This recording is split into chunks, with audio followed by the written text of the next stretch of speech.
Monkey, Chapter 26. Great King, our Father, said the worshippers when all was ready, following our yearly custom, we now offer up to you a male child, War Boy, and a female child, Load of Gold, together with a pig, a sheep, and a due proportion of liquor. Grant that the winds may be temperate, that rain may fall in due season, and all our crops thrive. They then burned paper horses and returned to their homes. I think I'll go home too, said Pigsy. You haven't got a home, said Monkey. I'll go to Mr. Chien's farm and have a nap, said Pigsy. What nonsense the fool talks, said Monkey. We have promised to take on this job, and we've got to see it through. It's you who are the fool, said Pigsy. I thought you were just given a game with him. You don't mean to say we are really going to be sacrificed?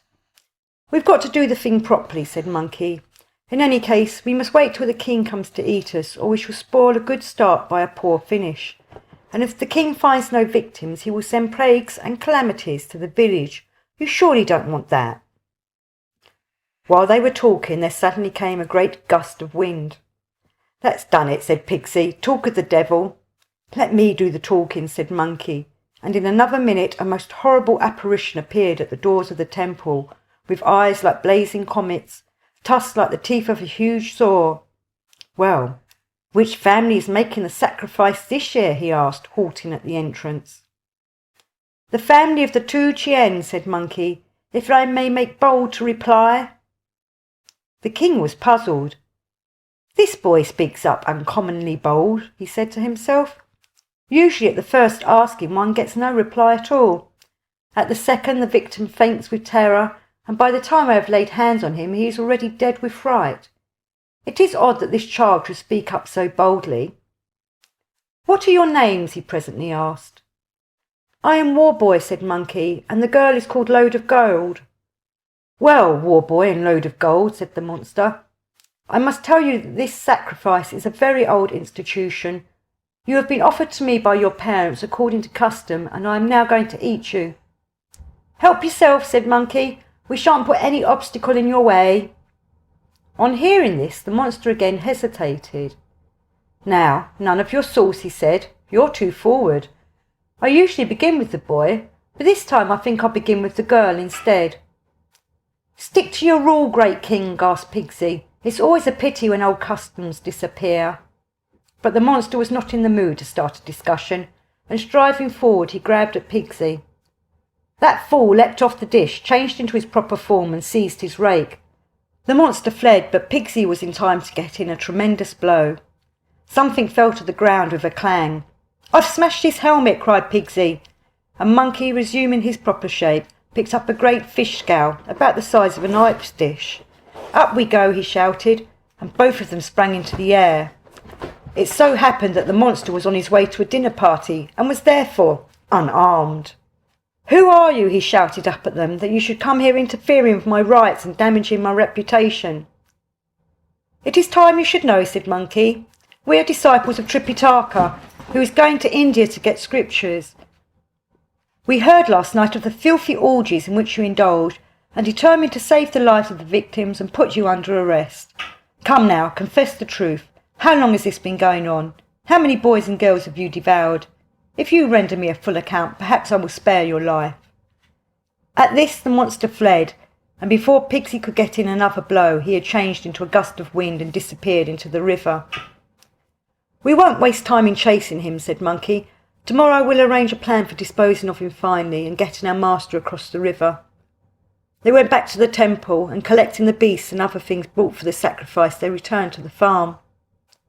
Tripitaka, Sandy and the two brothers were anxiously waiting for news, when Monkey and Pigsy suddenly appeared in the courtyard, driving their sacrificial animals and dumping down the holy gear. How did the sacrifice go? Asked Tripitaka.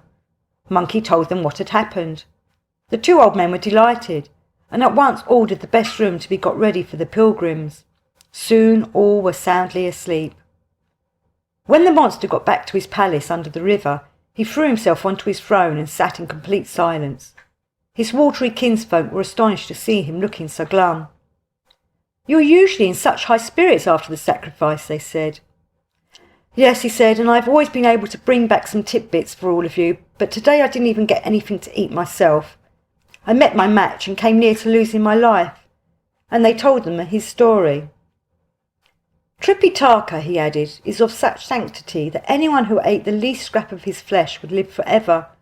But now that he has got such disciples as this, I very much doubt if I can catch him. Then from among his watery kinsmen there stepped out a stripy-coated perch mother, wriggling and bowing. If you want to catch Tripitaka, she said, nothing could be easier. But if I tell you how, what reward will you give me? If you have a good plan and enable me to catch him, said the monster, I will adopt you as my sister, and you shall eat him sitting with me on the same mat. Well then, she said, I know that you can call the wind and make rain, but can you bring down snow? Certainly, he said. And can you make it so cold that everything freezes? I can, he said. In that case, she said, all is easy. Let's hear about it, said the monster. It is already the third night watch, said the perch mother. You must get to work at once. First you must raise a cold wind, then send down a great fall of snow, and make it so cold that the river freezes right across. Some of us who are good at transformations must take on human form and must go about on the ice, where the road runs down to the river, shoulder in packs, umbrella in hand. Tripitaka is in a great hurry to get to India, and when he sees people walking on the ice, he will insist on going across. You will be sitting quietly here at the heart of the river, and as soon as you hear his footsteps above you will cause the ice to crack. He and his disciples will all fall into the hole, and at one stroke you will have them all in your power. Splendid, cried the monster, and leaving his watery home he went up into the sky, set the wind in motion, made a snowstorm, and caused the great river to freeze all over. Just before dawn, Tripitaka and his disciples suddenly began to shiver. Pigsy kept on sneezing and coughing and could not sleep. Brother, it's very cold, he called out at last. Fool, said Monkey, where's your spirit? Pilgrims don't feel either hot or cold. What does it matter to us how much it freezes? Disciple, said Tripitaka, there is something in what he says. It is remarkably cold. None of them could sleep, and soon they all tumbled out of bed, dressed, opened the door and looked out. Everything was white. It had evidently been snowing hard for some time. It's no wonder you are cold, said Monkey, in such a snowstorm as this. They all gazed at the lovely snow. Down it fluttered in pale silken threads and flying splinters of jade. When they admired its beauty for some time, 2 servants of the house came along and began to brush the paths. Others brought them hot water to wash in, and hot tea and milk cakes soon followed. Braziers were brought and they all sat down in the parlour. By the time they'd finished breakfast it was snowing harder than ever, and soon there were more than 2 feet of snow on the ground. Tripitaka became very uneasy about the prospects of the journey and burst into tears. Calm yourself, father, said Mr. Chien. The sight of so much snow need not distress you. The house is well stocked with provisions, and we can provide for you as long as you choose to stay. You do not understand the cause of my anxiety, said Tripitaka.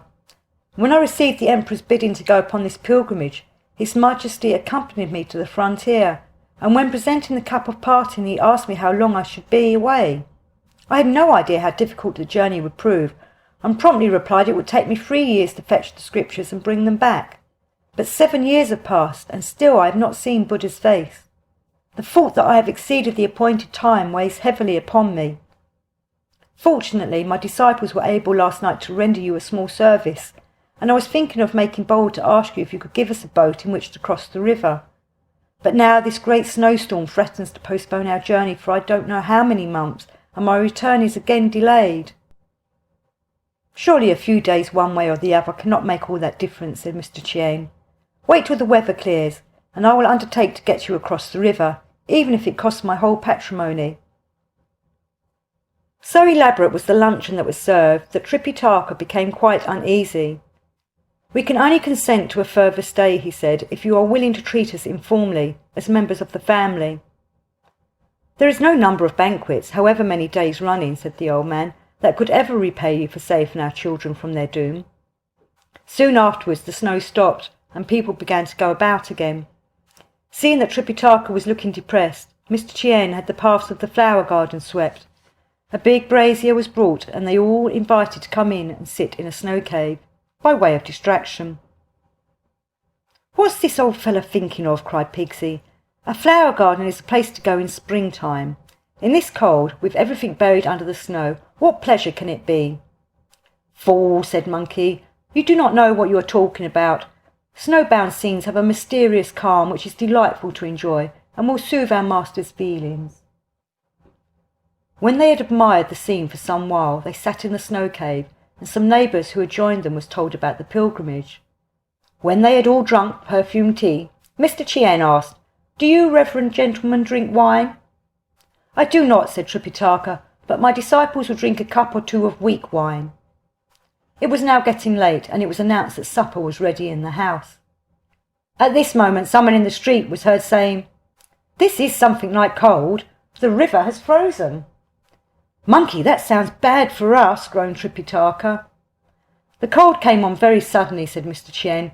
"Probably our only means that the shallow water near the bank is frozen."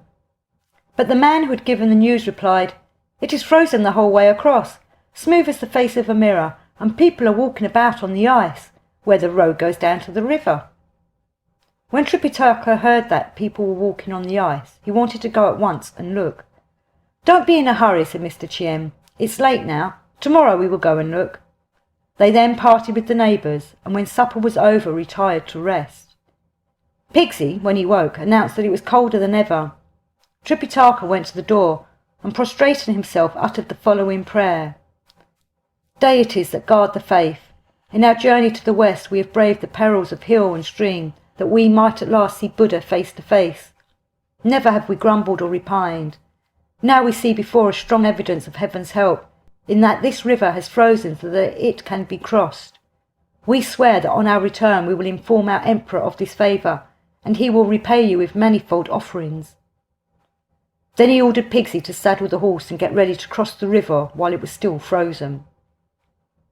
"Don't be in a hurry," said Mr. Chien. "In a few days the ice will have melted, and I will do my best to provide you with a boat." "I'm not either for going at once or for staying on," said Sandy. "We have only heard about the river being frozen and have not seen for ourselves. While we are saddling the horse, I suggest that the master should go and have a look." "There is some sense in that," said Mr. Chien, and he told his servants to saddle 6 horses, but not to let Tripitaka's horse be saddled for the present. Then they all rode down to the river to look. It was true enough that people were walking across the ice. "Where are they going?" asked Tripitaka. "They are traders," said Mr. Chien, "from the country on the other side of the river.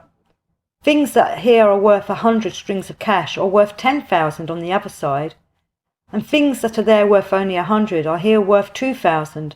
So great are the profits to be made that they are willing to undertake the journey even at the risk of their lives. In ordinary times 6 or 7 or even 10 will pack into one boat and cross even in the heaviest storms, and directly they saw that the river was frozen they have naturally come pouring across on foot." "The men of the world," said Tripitaka, "stake all on profit and fame. But it must not be forgotten that we pilgrims too, in carrying out the imperial behest, are also seeking fame, and we must not allow ourselves to feel too superior. Monkey, go back at once to our benefactor's house, put together the luggage, saddle the horse, and let us cross while the ice is thick." "Master," said Sandy, "the proverb says, 'In 1,000 days one eats up 1,000 measures of rice.' As we are offered the use of Mr. Chien's house, would it not be wiser to wait a few days till the weather changes and the ice melts, and then cross in a boat? It is a mistake to be in too much of a hurry." "I am surprised that you should take such a view," said Tripitaka. "If it were the end of winter and getting warmer every day, it might be good to wait till the ice melts, but it is the 8th month, when the weather grows colder every day. If we wait, we shall lose half a year of travelling." "Stop your chattering," said Pigsy, dismounting from his horse, "and let me go and see how thick the ice really is." "Fool," said Monkey, "do you think that you can find that out by throwing a stone, as you found out how deep the water was before?" "You don't understand," said Pigsy. "I'll strike the ice with my rake. If the ice breaks, that means it's thin and we won't trust it. If it doesn't give, that means it's thick and we can walk on it." "That sounds sensible," said Tripitaka. The fool hitched up his coat, went to the edge of the river, and lifting the rake in both hands struck with all his might. There was a tremendous bang and 9 white marks appeared on the ice. "Let's be off," he cried. "I guarantee that it's firm right to the bottom." Tripitaka was delighted. They all went back to Mr. Chien's and prepared for the journey. Unable to prevail upon them to stay, Mr. Chien insisted upon their accepting some dried provisions and pastries to take with them, and all the household gathered round bowing and kowtowing. A dish of broken pieces of gold and silver was also brought, and Mr. Chien asked them to accept a small contribution to the expenses of their journey, as a return for the service that they had rendered to the family. Tripitaka shook his head. "I have left the world," he said. "Of what use is money to me? It is our duty to live entirely on such alms as are offered to us upon the road. It is enough that we should accept the provisions you have kindly offered." When the old man had renewed the offer several times, Monkey plunged his hand into the dish and brought out some pieces worth about 5 string of cash in all. Giving them to Tripitaka, he said, "Here's some pocket money for you. Take it, or Mr. Chien will be disappointed." Then they parted and made for the river bank. When they got to the ice, the horse began to slip about and Tripitaka was nearly thrown. "Master," said Sandy, "it's bad going." "We had better go back and ask them for some straw," said Pigsy. "Straw?" said Monkey. "What for?" "You wouldn't know," said Pigsy. "If we bind straw to the horse's hooves, it wouldn't slip and the master wouldn't fall off." So they got some straw, and when Pigsy had tied it to the horse's hooves, they set out once more. They had gone 3 or 4 leagues, when Pigsy took Tripitaka's staff and made him carry it crosswise. "Now what is this fool up to?" cried Monkey. "It's his business to carry the staff. Why has he made the master carry it?" "You've never been on ice, so you don't know," said Pigsy. "Ice always has holes in it. If one puts one foot in a hole, down one goes, and unless one is holding a stick crosswise like this, one can't stop oneself. The ice closes above like the lid of a kettle, and one never gets out. The thing to do is to hold a stick crosswise like this." "One would think he'd spent all his time going on in the ice," said Monkey, laughing. They all did as he said. Tripitaka held the staff across his knees, Monkey held his cudgel, Sandy his priest's staff, and Pigsy, who had the luggage on his back, tied the rake sideways at his waist. They went on, all feeling perfectly secure.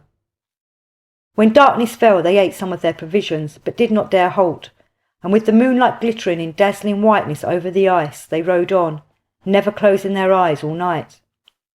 When it grew light, they ate some more of their provisions, and then went on towards the west. After some time, a rending sound came suddenly from under the ice. The white horse plunged and almost lost its footing. "Disciple, what is that noise?" asked Tripitaka. "It is freezing so hard," said Pigsy, "that the earth at the bottom of the river is hardening. Soon we shall have one solid block under our feet." Tripitaka was astonished and delighted. He whipped on his horse and away they went. Meanwhile, the great king and his kinsfolk were waiting below. Hearing at last the sound of hoofs, he so deployed his magic power as to open a long cleft in the ice. Monkey immediately leapt into the air, but the white horse went straight in, and so did the other disciples. The monster grabbed at Tripitaka, and he and his kinsfolk swiftly carried him down to the water palace. "Where's my perch, sister?" shouted the great king. "At your service," she said, approaching the gate and curtsying. "But as for sister, no, really, I can't allow it." "Be careful," he said, "or I shall take you at your word. A team of horses cannot overtake a word that has left the mouth. I promise to call you my sister, if your plan put Tripitaka into my hands, and sister you must be." Then he called to his servants to set the tables, grind the knives, rip out Tripitaka's heart, and then flay and carve him, and to see to it that there was music. "For I and my sister are going to eat him," he said, "that we may live forever." "Great king," she said, "if we eat him now, his disciples may come in the middle and spoil the fun. We had better lie low for a couple of days, and if those wretches don't come to look for him, we'll split open his breast and hold our feast. Your Majesty will preside, and all your tribe shall be there to entertain you with flute, strings, song and dance. In that way we shall be able to enjoy the treat quite at our ease. Isn't that a better plan?" The king agreed, and Tripitaka was taken and laid in a long stone chest that stood at the back of the palace. The lid was put on, and there we leave him. Meanwhile, Pixie and Sandy fished the luggage out of the water and packed it on the horse's back. Then they all began swimming towards the shore. "What has become of Tripitaka?" asked Monkey, looking down from aloft. "There's no such person," said Pixie. "Down among the dead men is his ticket now. It's no use worrying any more about him. We're making for shore. When we get there, we'll decide what's to be done next." Now Pixie had once been a marshal of the hosts of heaven and had commanded 80,000 water warriors of the river of heaven. Sandy came from the flowing sands, and the white horse was the grandchild of the Dragon King of the Western Ocean. So all three of them were quite at home in the water. Led by Monkey from above, they made the journey much quicker than they had come, and scrambling up the bank, they scrubbed down the horse, wrung out their clothes, and joined by Monkey, all went back to Mr. Chien's house. "They have come back again," someone announced to Mr. Chien, "but there are only 3 of them." As soon as they arrived at the door, Mr. Chien saw that their clothes were wet. "I told you so," he said. "I begged you to stay, but you would not listen to me. If you had, you would not now be in this sad state. And what has become of Tripitaka?" "That's not his name now," said Pixie. "He's known as Old Down at the Bottom." Both the old men burst into tears. If only he had waited till the ice melted and taken a boat, they wailed. His obstinacy has cost him his life. "Don't distress yourselves unduly," said Monkey.